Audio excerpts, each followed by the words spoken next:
Saurashtra university અને વિવાદ જાણે કે એકબીજાના પર્યાય બની ગયા હોય તેમ લાગી રહ્યું છે। આ વખતે યુનિવર્સિટીના અર્થશાસ્ત્ર ભવનના assistant professor doctor Sanjay Pandya અંગે વિવાદ સર્જાયો છે। મહિલા આયોગમાંથી એક અરજી સૌરાષ્ટ્ર યુનિવર્સિટીમાં ખરાઈ માટે આવી છે, જેમાં એવું ઉલ્લેખ છે કે સંજય પંડ્યા દ્વિઅર્થી સંવાદ કરે છે, સાથે જ જ્ઞાતિવાળા શબ્દોનો પણ ઉલ્લેખ કરે છે। હાલ સૌરાષ્ટ્ર યુનિવર્સિટી આ અરજીની ખરાઈ કરી રહી છે। દ્વિઅર્થી વાત બોલવાની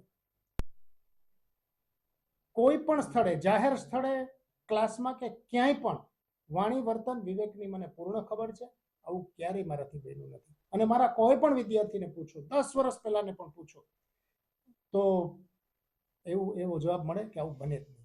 મૂળ વાત જે છે ને એમાં એવું છે કે અડધા પત્ર પોણા પેજનું કાગળ છે, એમાં અરજી છે, એમાં નીચે જે સહીઓ છે એ સહીઓ આમ જોઈએ તો પ્રાથમિક દ્રષ્ટિએ કોની છે એની ખરાઈ પહેલા સૌથી પહેલા કરવી પડે।